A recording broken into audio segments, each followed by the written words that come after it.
Welcome once again to the old Call Report. I guess we got caught off guard here. We're coming to you live from the beautiful downtown tire factory and sausage emporium, and of course the Midwest Sausage King is with us tonight. Fred, how you doing? I'm doing all right. Okay, now you got all your notes and stuff. Where you been? You got here just in the nick of time. Right. You have a little meeting down at the Legion? I was at the Legion meeting. All right. Well, I knew it was about 9 o'clock. I kept trying to tell them guys out there in the studio, and the pyrotechnic engineer was playing matches in there, and we got on the air late. But you know, Fred, boy, oh boy, as usual, do we have a lot to talk about. You know it? Yes. A lot of news happening out there. And I'm sure, like everyone else, you're getting sick about being led down that rabbit trail called the Monica Lewinsky affair. Yeah.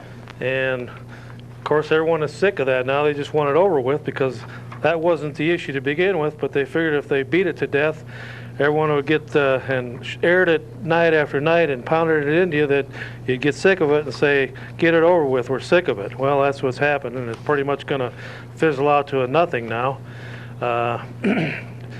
And I guess Clinton is already gloating that he's won the impeachment trial.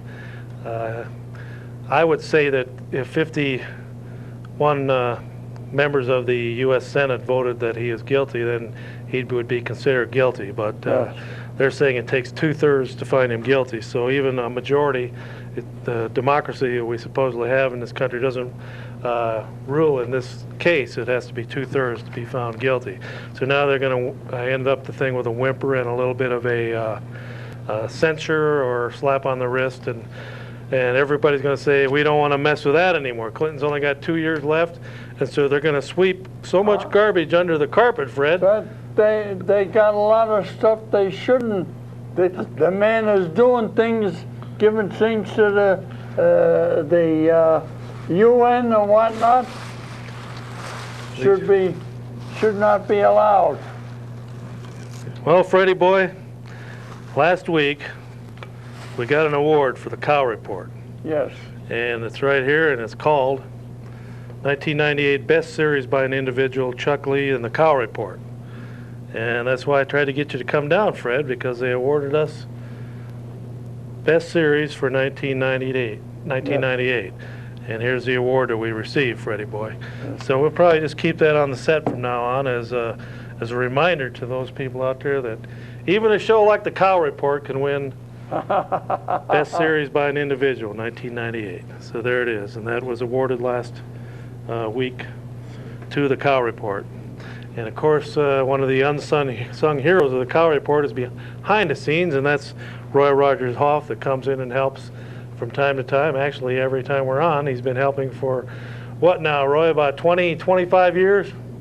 Yeah, he's shaking his head yes, and there he's been helping all those years and in the trenches there and making sure that we get the show on the air on time. And sometimes it's a real challenge when you come in here and everything has been torn apart for a couple of weeks, or not torn apart, but just everything's moved around, and other series has been on and used the studio, and so it gets pretty hectic sometimes finding everything we need to get up and on the air in time. Okay, for those of you that have telephones and can speak English, the Cow phone is on now. It's 839-6261, and go ahead and call in if you'd like. We're taking calls tonight. And boy, oh boy, Fred, do we have a lot to talk about. You know, over there, we think we got it bad here as far as gun grabbers and stuff. Over there in Australia, Fred, not only are they grabbing all the guns, they had guns heaped up 8, 10, 12 feet high and 20, 30 feet long rows of rifles and pistols and stuff that they've confiscated in Australia. I mean, they got a massive Weapons Prohibition Act that's went into effect. And so they're grabbing all the guns in Australia, Fred. All the people are being rendered defenseless in any kind of a situation where you need to protect yourself with firearms. But now they're going one step further, Fred. And police now have confiscated more than 3,000 knives, mainly from young men, since July. And from today, new laws prohibiting weapons such as missile launchers, extendable batons, and stun guns go into effect. They also ban ballistic knives, which are propelled like missiles. That sounds kind of scary anyway. Changes to the Weapons Prohibition Act also include a 3-month amnesty allowing people to hand in weapons at any police station, no questions asked. So there's a 3-month period now, Fred, where you can hand in your weapons. After that, they'll probably do like they did in Russia and hunt you down, and in Russia they would just kill you if they found you with a cache of weapons out in the hinterland, or they would let the farmers keep one shotgun for shooting animals that were attacking their fields, or an animal that might be attacking them. But other than that, all guns in Russia were confiscated, Fred, and they would hunt down those that wouldn't turn in their guns or register them. And of course, once you register them, then you had to give them up because they would say that those guns were illegal. Well, the same sort of thing now is beginning in Australia.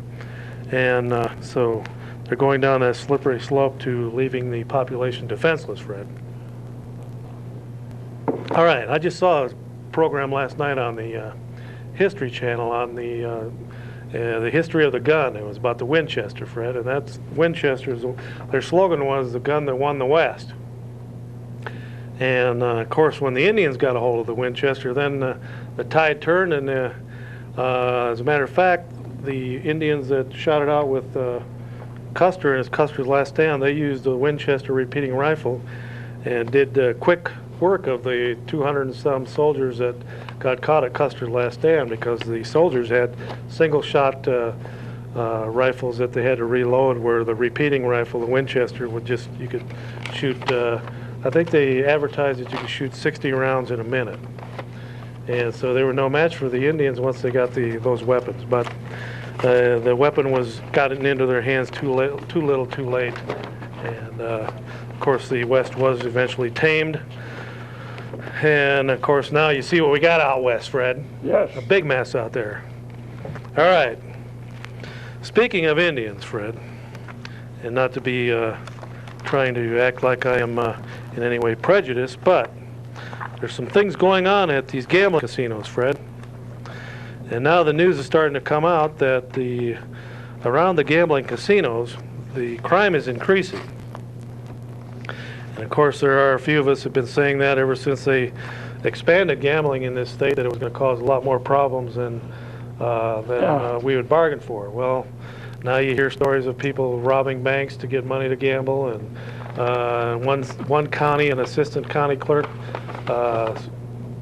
embezzled $200,000 from the county to pay for his gambling habit. And there's just been several cases where that kind of thing has happened in Wisconsin. But now they're saying that crime is up in several of the counties that have allowed Indian gaming.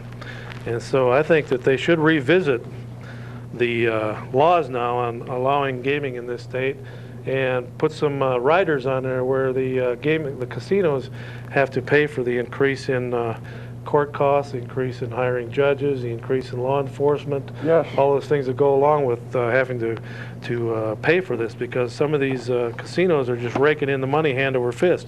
Matter of fact, there's so much money being raked in that they've also got graft and corruption within the casinos, where they're stealing money right there under the nose of the tribes. So it's a real mess there, Freddie boy. And of course, they say that they're a separate nation. And we ought to slap fences up around them and charge $100 per person going into those casinos. Yes. If it's a separate nation, Right. let's charge a fee for them to leave our country and go into that country. Yes. What do you think about that, Freddie boy? Yes, sounds like a good idea. Let's start charging them $100 a head for everyone that goes in them casinos. And of course, that leads me down to something that's just happened here locally, Freddie boy. And that is kind of disturbing too. On the local level, Fred, the Eau Claire County has saw a dramatic decrease in the number of people on welfare. The number of people on food stamps and Medicare cards they receive every month, but the number of people on AFDC, aid to families with dependent children, has drastically been reduced to something from like 500 cases down to around 40 some. But unfortunately, you still have this massive bureaucracy over there at the Eau Claire County Courthouse of these social workers over there in these cubby holes, dozens of them over there, that don't have anything to do. Their caseloads are gone, Fred. Those people are back to work. That 400 and some families. So what the heck are they doing over there, Freddie boy? Yes.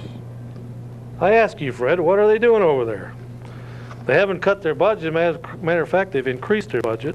And on top of that, they're hiring more social workers over at the county.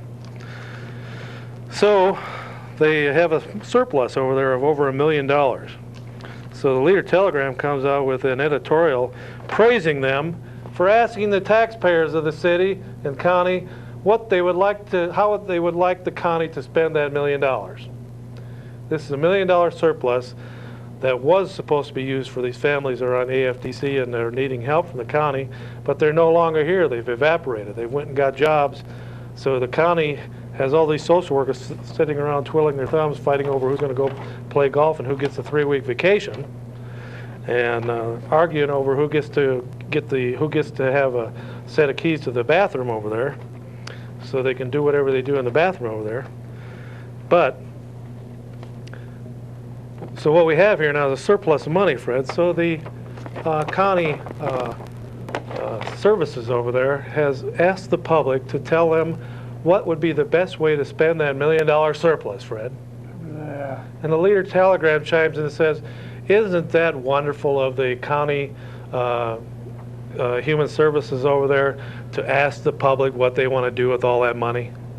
Isn't that nice of them? We praise them for their foresight in asking the taxpayers what they would like to do with that $1 million surplus. And you know what the answer is, Fred? What's the answer to the $1 million surplus? Give it to the taxpayers. Give it back to the taxpayers that they Right. fleeced it from to begin with. Right. All right, that's the simple thing to do. And get rid of all those bureaucrats that are sitting over there with nothing to do, since there's no caseloads anymore. How can they justify not only keeping them on salary at $30,000, $40,000 a year, $50,000 in some cases, but also hiring more of them, and then having the audacity to come out and say they got over $1 million surplus that they've squandered over there, and then they want to ask the taxpayers what we would like them to spend it on, instead of how soon would you like to have that $1 million back? What do you think about that, Freddie boy? Pretty good idea. All right. Well, we'll take the first call and see what the caller has to say about it. Go ahead, caller. You're on the air. How you guys doing tonight? Fine. How are you? Good. Hey, I heard you guys are in like your 14th year. Is that true? Something like that. 20, 25. Wow, congratulations on that. Thank you. You know, wanted to talk about the censure issue that was maybe going to happen in the Senate, and I was wondering if you think that's a good idea that the Republicans censure Clinton, kind of to save face. I don't think so. I think they should impeach him and kick him out. Okay. I mean, yeah. Felix, we on the air? Hello? Yeah. Are we still on the air out there in TV land? Yep, you're on the air. All right. I seen one of the engineers frantically pulling wires off the back of the machinery in there. That's public access for you. So what was the question again? Well, I was wondering what you guys thought about the idea of censuring Clinton instead of, deliberating so the Republicans save face, because the way it looks right now, it doesn't look like Clinton stands a chance of losing his office. Well, I'll tell you, in the public arena of outfoxing the Republicans, the Democrats have done it every time in the last 6 years. They've gotten the high ground and made the Republicans look like the idiots in the low ground. Did you guys happen to see Saturday Night Live on Saturday when they joked about the bipartisanship in the Senate? I don't know what they mean by that. The Democrats vote one way and the Republicans another. It's always been that way for 200 years. Why all of a sudden do the Republicans have to step over the line and become Democrats? Yeah.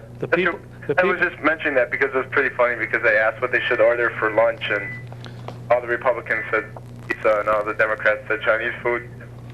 Oh. And who won? Pizza. The one. Okay. So, well, one independent said they wanted waffles, so. Oh. I don't know what waffles are, though.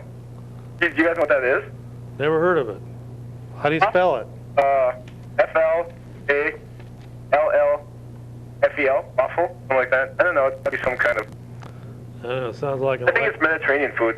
sounds like an electric eel or something. Yeah. Well, you guys have a good night, and All right. good work. Okay, thanks for night. calling in. Yeah, no problem. All right. Bye. Well, Freddie boy, speaking of politics, Do you know that there was very little bit of a mention that the IRS ruled in favor of Newt Gingrich the other day, saying that that class that he had to kick out that great big fine over was considered legal in what he was doing. There was no illegalities whatsoever about that, but that was all forgotten about by the mainstream media here. There's just a little bit of a whimper from a couple of stations that said that Newt Gingrich had been found, had been exonerated. But that cost, from that point, when he handed over that money on that fine till the day he resigned, he was ineffective. He'd been neuterized. Newt had been neuterized. From that point on, he was ineffective. He might as well step down the day he handed that fine in. Even though he knew in his heart of hearts he was innocent, he paid that fine, borrowed money from Bob Dole, made a fool of himself doing that. Yes. To pay it, and now he's paid it off, and now the IRS is ruling in his favor, saying that he did nothing illegal. Right. All it was a college class that was videotaped Yes. for rebroadcast. Did absolutely nothing done. It's done all the time. I mean, Clinton and Gore go around the country all the time, and they're on the exact same kind of programs where they're educating the people on certain issues. Gore is an environmental wacko. He does it all the time out there. Okay, Freddie, getting down to local politics. There's the local Republican caucus is coming up on I sent them in $30. $30. Well, you're paying big time this time. I thought it was $10. Well, I've sent them in for they go to the dinner. All right. Okay, so anyway, your dues for the February 20th to be a member of the Eau Claire Republican Party, you have to join the party.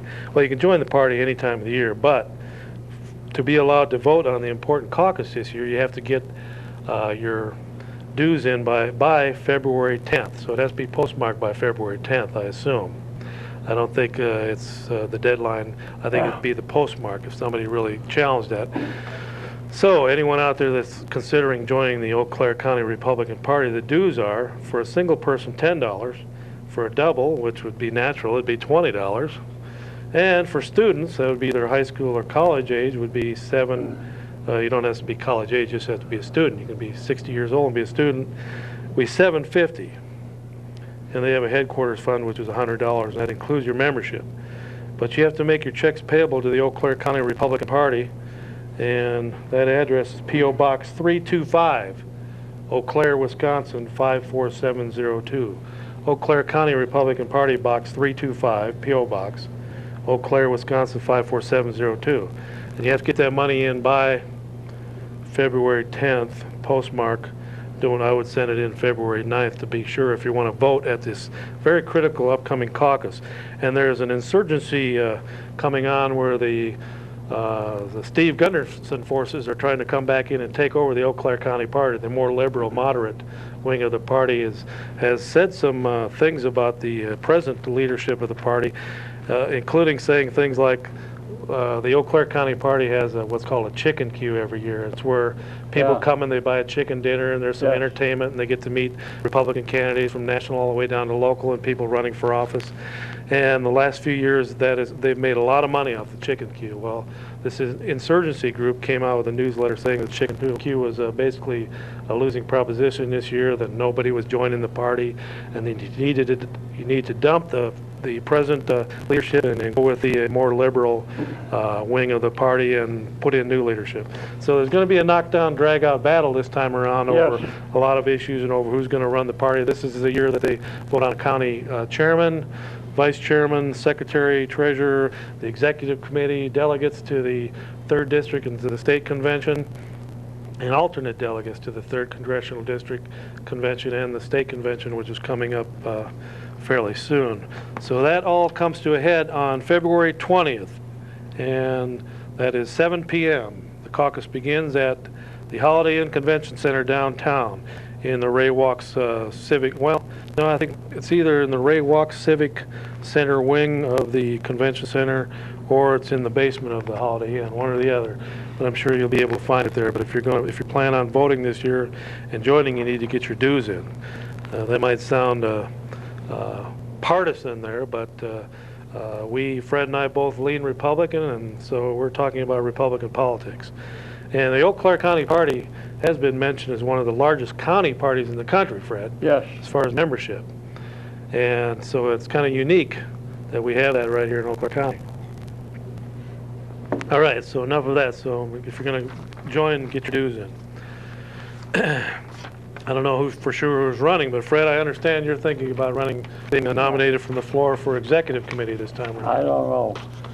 Well, if you need anyone to have any literature made up for you to put on the chairs, we can get that done for you. If you want to be on the executive committee this year, I think they're going to be nominating something like 14 members are nominated automatically, and then they pick 8 or 9 from the floor to be nominated. And then they vote on all 23 of them, I assume. So it could be interesting this year because the executive committee kind of decides what way the county party is going to go and who they're going to support and help and what the issues are going to be. And so it is important that Yes. that they break up this stalemate and either one faction or the other controls things there. All right, Freddie, what do you got there for your first bit of information before we take our next phone call? I see that they contact 13 GOP swing votes in the Senate, urge them not to short circuit the Senate trial of Bill Clinton, but to insist on the full airing of the evidence, including the testimony of all relevant witnesses. And those senators are Senator Spencer Abrams, Christopher Bond. Oh, you don't have to name them all. They're all Republicans, right? Yes, but 13 of them? 13 of them, and they need to hear from the people. So call up the United States Senate switchboard. What's the number? 202-224-22... Yeah, but you got to know who they are, 2262. right? What do you got to know? You got to know who they are if they're going to vote against or for. And Spencer. Forget it, Fred. That thing is all over with. Go ahead, call you on the air. I think Howard Stern is a god. I don't care if he is fat and ugly and stupid, but I think he's a god, just like the Rush song goes. Who are you talking about? Who?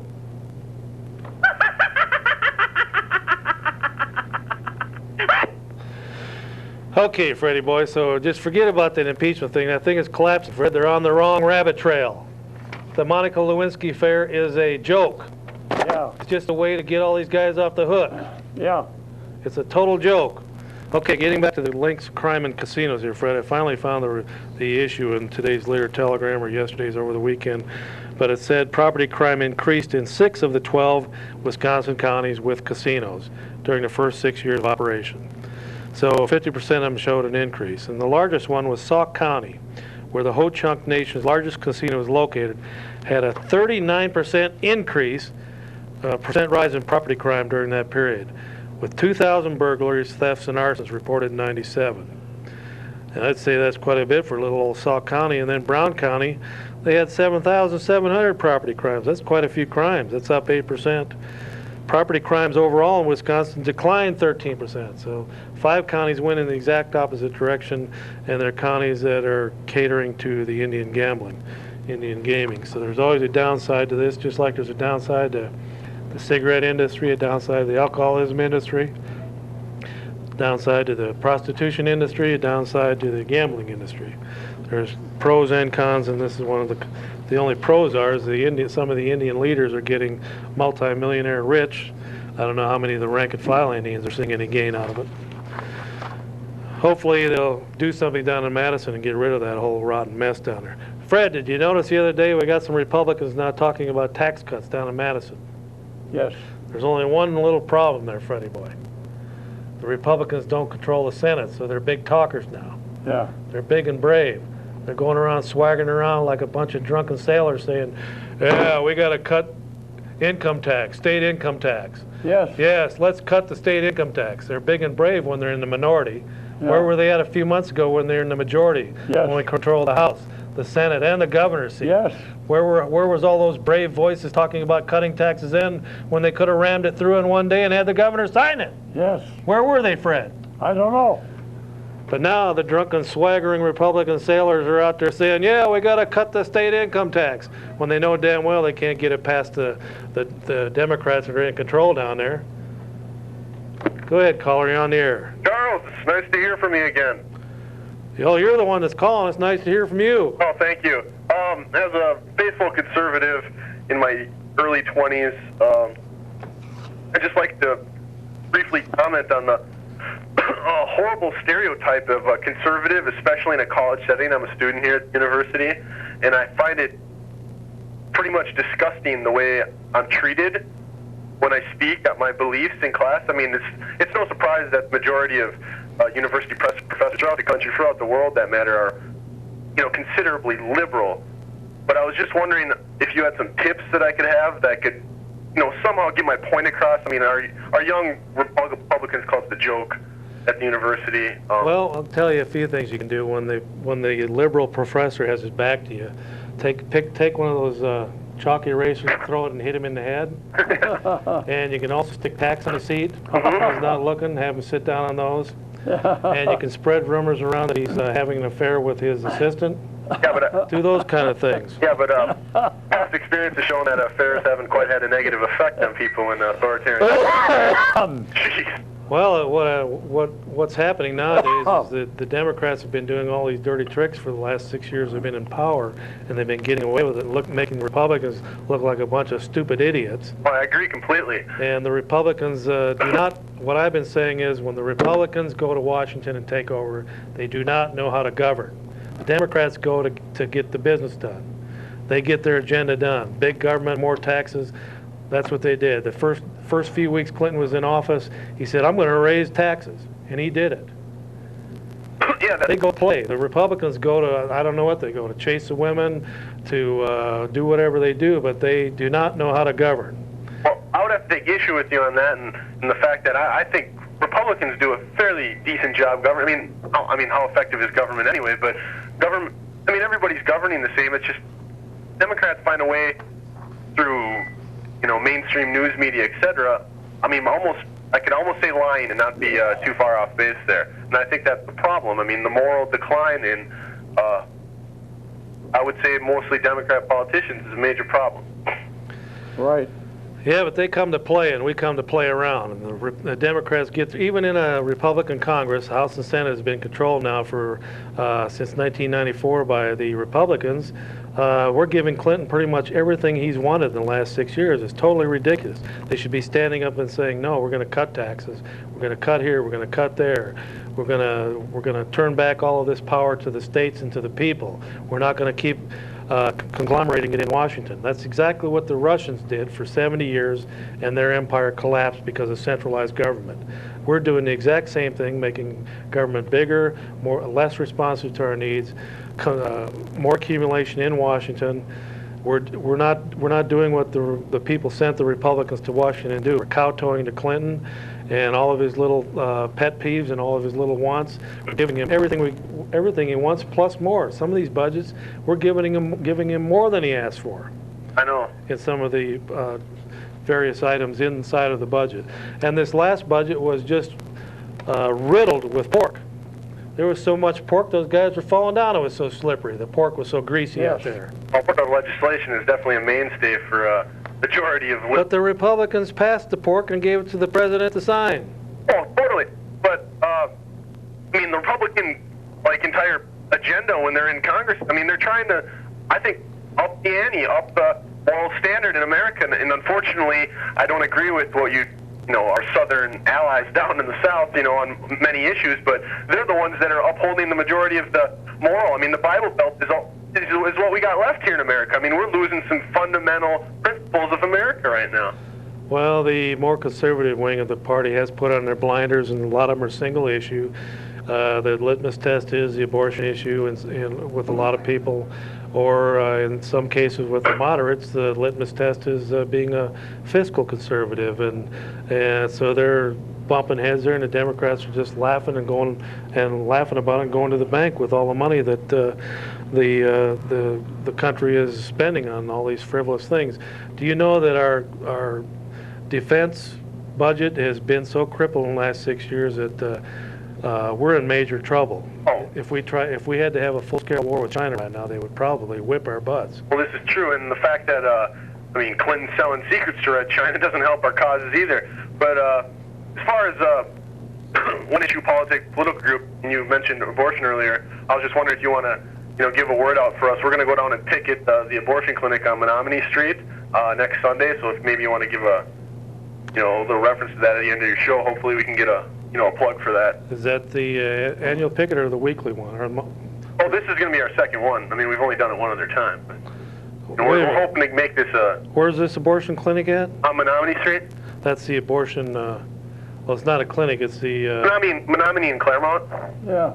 it's not, they don't do abortions there, though. It's the, Planned Parenthood, you mean? Yeah, it's fine, but I mean, I do believe they do. I mean, it's not advertised, but You my actually think, girlfriend got knocked up. That's where she went. All right. you actually think they're doing abortions in there, or just sending people to Minneapolis or something? No, but I know they did. I mean, I know they do. I've been there. They do abortions inside the Planned Parenthood? Yes, they do. They go down in the basement. It's a pretty nice facility. I mean, I haven't been in a lot in my life, but I've been to one.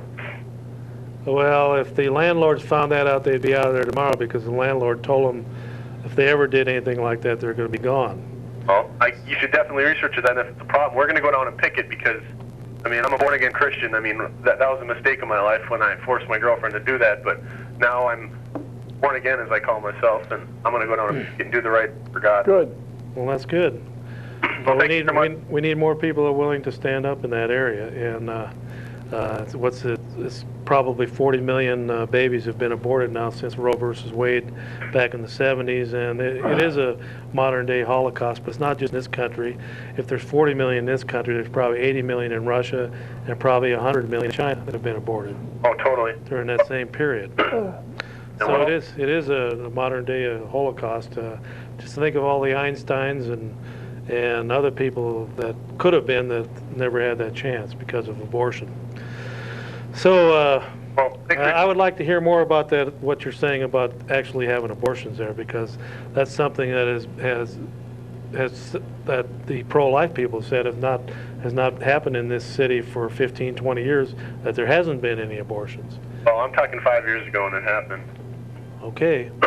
Well, thanks for giving us that information. Well, thank you, and Fred, get well soon. I hope you don't cough up a lung there. You know what I'm saying? Yes. Yeah. All right. Good night. Okay, what do you got there, Freddie boy? On Saturday, the 13th, February 13th, the Chippewa Valley General Assembly and others at the request of Ralph Overdahl of the Christians, Wisconsin Christians United, meeting up in Barron and at Hardy's Restaurant at 9 o'clock in the morning. And they would like, if you would like to come, you can get in touch with Pastor Bill Kermott, 715-726-0251. Now, what are they going to do over there? They're going to have a literature drop in the, For what? against the homosexuals. So who's running this deal now? Ralph Oberdahl, the Christians United, Wisconsin Christians United. But there's a local church that's helping them, right? This is from Chippewa Falls, this guy.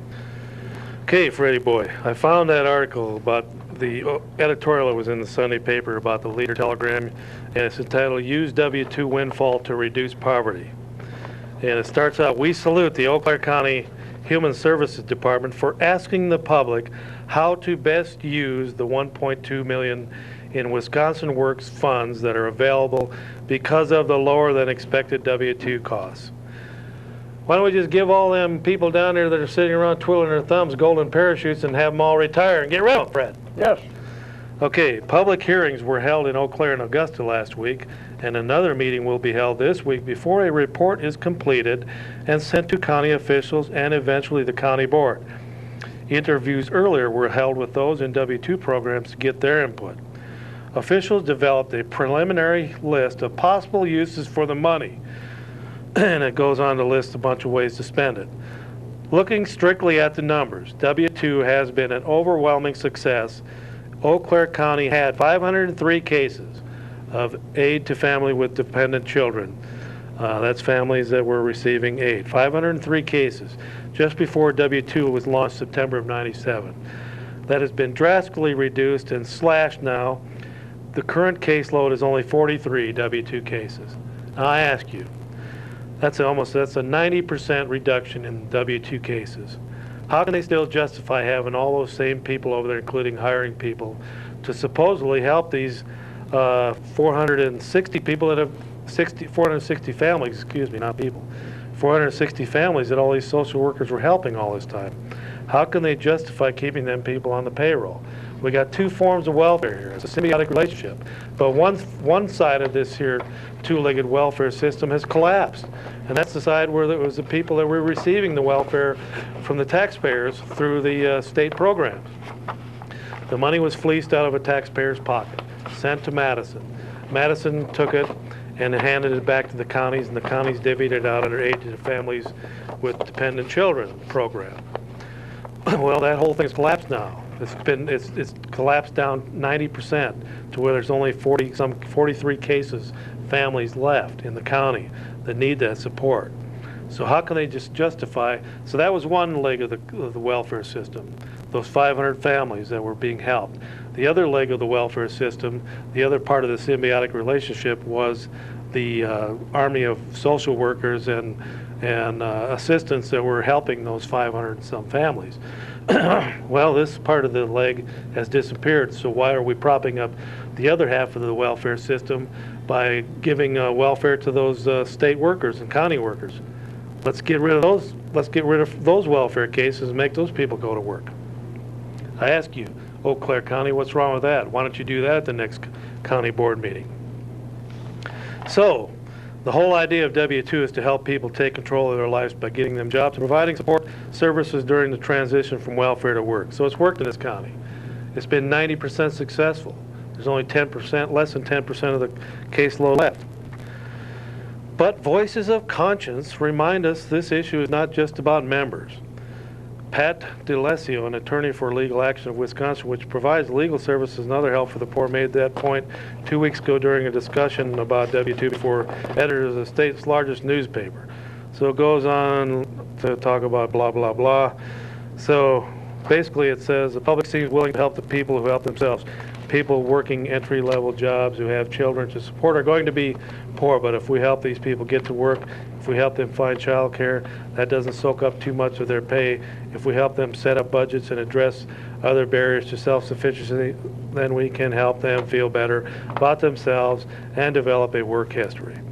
So basically that's what we're doing, and then Governor Thompson finally got pushed through Badger Care, which helps these families that are going into the workforce now, gives them insurance. So there's no reason to have anyone with aid to dependents, aid to those 42 cases of aid to families with dependent children. Now they have that safety net underneath them. They have Badger Care underneath. They've got the Medicare card that they get every month, so they go to the doctor. They're into the workforce now. They're working. And so the whole welfare army that has kind of surrounded the welfare recipients, that army now has to withdraw, go back to their barracks and be mustered out and go back into the private sector and find real jobs. And the private sector is begging for people in the work to come in and to come to work in Wisconsin. The unemployment rate's down to about 3.5%. There's a desperate need now for people that really want to work instead of shuffling papers and fighting over their golf dates and what baseball team or bowling team they're going to be on, arguing over who gets 12 personal days this year, who gets 3 weeks vacation, who gets 4, and basically pretty much being wood ticks on the government's back, on the county, on the city and the county and the state's back. Those wood ticks need to fall off of the animal now and go out and look for somebody else to suck blood from. Okay, Freddie boy. Now, if Norbert was here, Norbert would be telling us about the latest NASA launch, but Norbert has kind of disappeared in the last couple of weeks. We haven't been able to find him. He's just kind of vanished. Yeah, Have you heard from him? He called me up on Sunday. All right. Well, we'll take another call, and then we'll go to your next idea there, Fred. Yeah. Go ahead, caller. You're on the air. Hi, Fred. This is Jeremy Westfall. Just calling to talk about the. I'm sorry. Just calling to talk about politics in general. Today's society, you sit here and you look at all these politicians claiming Democratic, Republic. You know, we're the best. We're going to do this. They're all lying. We see this lying right down to the bone, yet they wonder why people don't want to get involved in politics. Now, you take a look at Clinton right now, the scandal he's in, yeah, he messed up. He should be gone. Is it impeachable? Who knows? If you want to have anybody find anything out about your personal life, all you got to do is run for office. These people, you know, they're supposed to look up to them and respect them, run our city, run our government, run our state, run the country, and they're all a bunch of liars. You know, how are we supposed to give our kids and the young people of this country any faith?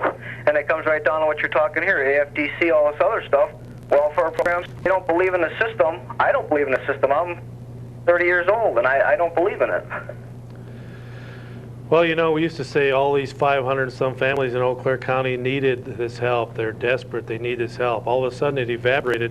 90% of those people evaporated into the workforce, and they're actually working. So did they actually need the help? Well, Or were they just taking advantage of a loose welfare system that wanted to keep you dependent? It's the old welfare plantation mentality. It's like the plantations in the South before the Civil War caused the collapse of the plantation system. You know, you were a serf. You were basically a slave to the rich landowners down there.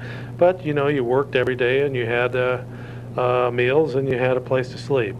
Well, that's what the welfare system is set up on. We'll give you enough food, we'll give you enough money for food, we'll give you medical care, and we'll give you basic housing. And all you have to do is basically vote Democratic every time there's an election. And to top it off, we're going to build this other welfare system over here that's going to be controlled by the Democratic Party, and it's going to be unionized, and 95% of the people in the union are going to be Democrats, and they're going to lock in those jobs, and they're going to fight tooth and nail to keep those jobs, even though 90% of the people that they're working to help have disappeared. They're not AFDC people anymore. All those 460 families have disappeared. We still have this labor union over here that is controlled by the Democratic Party, and it's mostly Democratic members. And they're, like I say, they are going to fight to the last man and woman to protect those jobs, protect that gravy train, and in return, they're going to vote Democrat to keep those Democratic jobs. And they're going to give their union, they're going to give a portion of their union dues to those liberal labor union bosses who are going to take that money, and they're going to buy elections down in Madison, buy them out in Washington, try and elect a governor that will kowtow to them. And we have a governor named Tommy Thompson that stood up and said no to the teachers union, and that's why the teacher union hates his guts. But now Tommy needs to stand up to the American Federation of State, County, and Municipal Employees and the other unions that control this massive army of welfare people that are welfare social workers, and the massive army he's got in all these state agencies that are basically twiddling their thumbs doing nothing. And you can go into some of these agencies, go into the job service down there. And those people, they'll sit there at their desk and just stare ahead, and they won't lift a finger. They'll just sit there and watch the line of 20 people standing there, and they will not lift a finger until their break is over there, or until whatever is over, before they'll even get up from their desk and come and help you. You can stand there for 20, 30 minutes sometimes. That's not the way it's supposed to be. You go to the post office. I know that's federal. The post office should cater to the working man and to the working woman. We shouldn't have to stand in line right up to 5 o'clock and then they lock the doors and tell you to leave. They should be there when the working man gets off work at 5 o'clock. The Postal Service should be open from 5 till 9 to cater to our needs, not the other way around. We're catering to the postal workers' needs so that they can get off at 5 and go play golf. And you go in there on Sunday, you can't even mail a letter because the doors are locked. You can't go get your mail out of the mailboxes. You can't do anything because on Sunday the thing is locked totally. I'm talking about the downtown station, the main station down there. They close their doors at 5 or 4:30 whenever they do it. They should be catering to us. It should be totally reversed. The same with the driver's license bureau out there. They shouldn't close at 5. They should be open every night till 8 or 9 o'clock, cater to the working man that gets off at 5. Why should we have to fight the traffic and everything and maybe get in a wreck to rush down there to be there at 5 till 5 before they lock the doors? They should have those doors open till 7 or 8 o'clock every night. That's the kind of things that those legislators we send to Madison should be working for, and the ones we send to Washington. They should be working to make it, to cater to the taxpayers' needs and to the working man and women. Another thing, what about these farmers' unions out there? Pork prices are in the tubes. Farmers are going under. If these farmers unions were doing their job, Fred, they would cut out the middlemen and start selling the pork themselves. Cut out the middleman, give the consumer a break. But right now, these prices on meat are artificially high. What are you going to do about that, Fred? Want to know what I'm going to do about it? Right. Saturday, February 15th, 13th rather, 11 a.m. to 2:30 p.m. Lunch, brown bag thermos, Fond du Lac, Lighthouse Christian Academy, 401 South National Avenue, Highway 41 to exit 23, and turn off your TV on Sunday, the 14th. And this is put out by Morality and Media, and that's on pornography. Well, you're liable to get maybe one person from up here to go. Maybe you can hop a ride with them. I don't know whether I will be able to go. Those kind of organizations just don't cut it anymore, Fred. Nobody goes to those kind of things. They do. They get 20 people at a meeting to 40. 20 to 40 out of a state with 5 million people in it. That's pretty good turnout. Just the officers are allowed to go to those. They are. Maybe get one or two other people. All right, Fred, we got to talk about Russia and China are preparing for war against the United States. We'll talk about that as soon as we take this call. Go ahead, your caller. You're on the air. How are you guys doing today? Pretty good. How you doing over there, Fred? Good.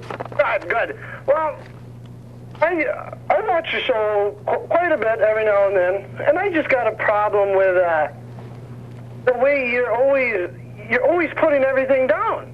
I mean, I hear you complaining about how the federal government has to do this and how the federal government has to do that, or even the city government for that fact. Well, there are people that run our government, and these people do have lives. Now, they do need a day off every now and then, and maybe sometimes it might have to be a Sunday. Well, Sunday has been the traditional day off, so why should it change right now? And I just got one more thing.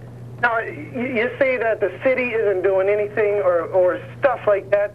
You know, there's a public city, there's office seats you can run for. That just, I don't understand why you don't take the initiative to get out there, tell the people what you think, get voted in, and try to change it. Do you have one of those city, county, or state jobs? No, I don't. Well, I'll tell you. It takes about $15,000 to $20,000 to get on the city council now. Oh, I would disagree with you there. Anybody can do it. You just, see, it's that type of attitude that's not going to allow you to do that. If you have the attitude that I'm going to get out there, I'm going to get my signatures, I'm going to do the best, I'm going to say what's right, what I think is right, and people are going to look past that money. Maybe you'll have to throw in maybe $1,000 for some signs or something, but that's not going to break anybody if you're serious about it, don't you think? I don't know, there's some people out there would say $1,000 is a lot of dough.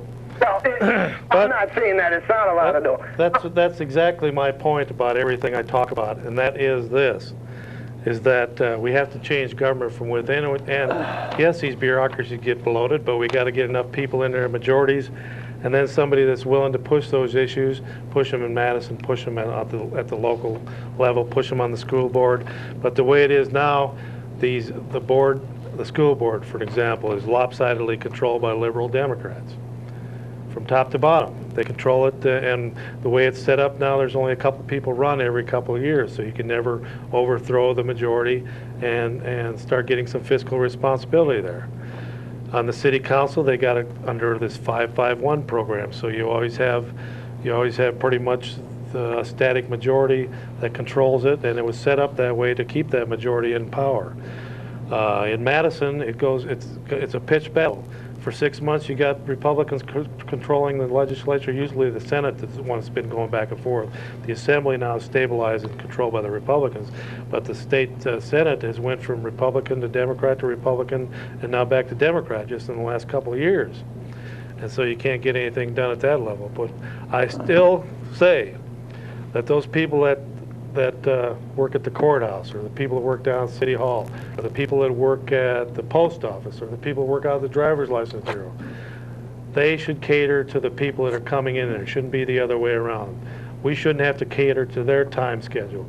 They should be put on schedules where they're working from 2 to 10 at night. Post office should have people in there working. They should have a shift that works from, say, 1 to 9, so that the people that can't get in there till 6, 7, or 8 o'clock at night actually can do business in there. It shouldn't be the other way around. It shouldn't just close at 5 o'clock, because that's always the way it's been done. And the driver's license bureau shouldn't close at 5. They should be open Saturday or Sunday. The post office lobby can be open Sunday. It was always open Sunday up till just a few months ago. And now it's closed totally on Sundays. Some people like to come down there on Sundays and do their business and buy stamps out of the machine and get their mail on Sunday. Now you can't even get in the doors. So it's upside down. We shouldn't be catering to all these people just because they're in some strong union that says we're going to do it this way. They should cater to us. Go ahead, caller, you're on the air. Yes, I have to disagree with your $15,000 and $20,000 city council fee. I mean, back in 1978, there was a senator who ran for $60 and won. 1978, that's about 21 years ago. That'd be correct, if you're math. Talking about U.S. Senate? Yes, I am. Yeah. So He might have cost spent 15 to 20,000. He might have spent 61, but maybe all the other. Yeah, I'm sure you could run for $60 on. How about the independent expenditures? What was that? 200,000 or 300,000? Maybe, but you can still run for $60. No, he had independent expenditures too. Sometimes the independent people that are trying to get him elected will spend more than the candidate themselves. Well, then you can have like fundraisers, like bake sales and stuff.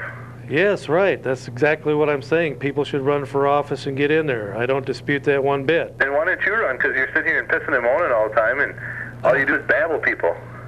Battle them? Because they need to be battled. All right. Fred, here's a question for you. And I know you know the answer to it.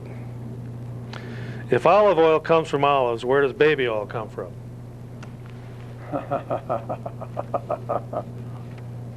It does. Comes from where, huh? Yeah. Yeah.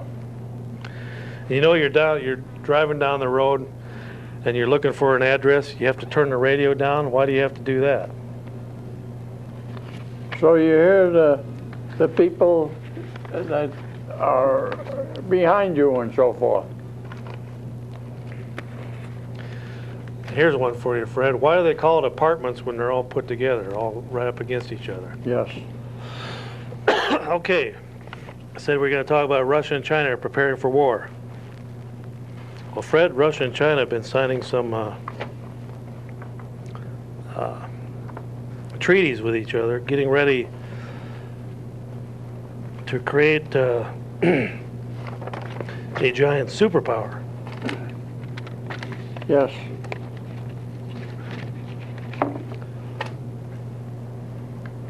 And before we go into that, though, I got to clear my throat. So go ahead with what you got there. Well, I got a letter from Alan Keyes. I have one from Dan Quayle, and I got another one here from somebody else. They're all running for president on the Republican Party. I wish I had money to send them, but I don't. But they are running for president. You can't give everyone money, Fred. I know it. I know it. But if we don't give anybody any money, we're not going to change what's going on. All right.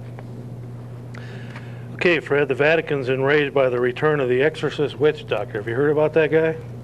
No, I haven't heard of him. He's from Africa, and he's stirring up trouble over there in, around the Vatican. His name is Monsignor Emmanuel Malingo of Zambia.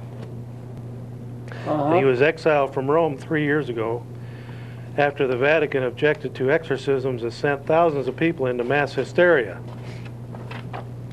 Well, so he was exiled, but now he's came back, and he broke that ban when he preached to 1,000 followers at a Catholic church in Rome. And they say he has miraculous powers, and that's why these people are showing up to his services. But looks like there's quite a brouhaha over there about some witchcraft and stuff going on. Okay, now my throat's clear, Fred. Yes. This article comes from Internet Vortex. You might want to, those of you that can get on the internet, you might want to go to www.newsmax.com. And that's Chris Ruddy's homepage. We've had him on our program, and he has a very 28-page large magazine he puts out every month now. It's called Internet Vortex. And he's dealing with issues this time about Russia and China preparing for war against the United States. Bill Clinton disarms America, abolishes a launch on warning. Y2K could be the tripwire for war. Russia and China forms a new axis. Russia's actually hoarding food, oil, and gold. Russia's starting to slaughter most of their livestock. And warheads have been moved onto naval ships. And these are all issues that are in the January issue of the Internet Vortex. And if you read this pretty closely, Chris Ruddy is an investigative reporter, and he is pretty much saying that it looks like we could be going into a war with China and Russia here in a very short period of time. And we're doing things like allowing Russians to photograph U.S. military bases. We authorized the importation of 100,000 Chinese combat rifles. Wonder what we're doing with them. Clinton urged the turnover of Long Beach Naval Port to the Chinese Red Army. And you got two of the Panama ports are being controlled by the Chinese. Both ends of the Panama Canal. Yes. U.S. sells strategic weapons technology to China. The myth of Russian democracy. Russia's commitment to global conquest is not diminished. Russia may launch a surprise attack on the United States. This is according to the top Russian defector that came to the United States. He says that Russia is preparing for a launch against the United States, a surprise attack. Spy warns of Russia's war plans. Russian plans: kill U.S. leaders, use biological weapons already in the United States. They're going to raid our biological weapons stockpiles and use them against Americans. Russia's economic collapse increases risk of war. While the United States destroys its nuclear arsenal, Russia is expanding theirs. This Y2K that's in January could be the tripwire that starts the war. So this just goes on and on, all these different articles about what's going on with China and Russia and their preparations for war against the United States. Go ahead, caller. You're on the air. Yeah, this is Jason Stallo. I was just wondering what you thought of the Jesse the Body Governor deal over there in Minnesota. That's a pretty good deal. He got elected over there. You know, they could say he was an outsider, but he had several $100,000 worth of money behind him too, and he used his money wisely. Bought radio, TV ads, did a lot of campaigning statewide, and of course, he had a name that was well known before he even started running for governor. That helps quite a bit too. So there's a lot of money and a lot of things are happening in the background in a deal like that. And of course, it was a three-way race, so you only needed 30 to 40% of the vote to win. And that's what he got. So it's not really a surprise. It was just he was a well-known figure. Okay, Fred, well, we only have about 1 minute left, Fred. Yes. And a teenage driver in Jenks, Oklahoma is safe after being pulled over by an unmarked car with a red flashing light on the roof. The 16-year-old girl pulled over at first but took off when she noticed the officer wasn't in uniform. Police say she did the right thing. So remember, kids, never ever trust a policeman. So because the policeman says she did the right thing even though they had a red flashing light. Okay, well, it looks like it's that time again, and of course, Fred, we took the heat again out there, and I'm sure we touched a few raw nerves out there, as we always do.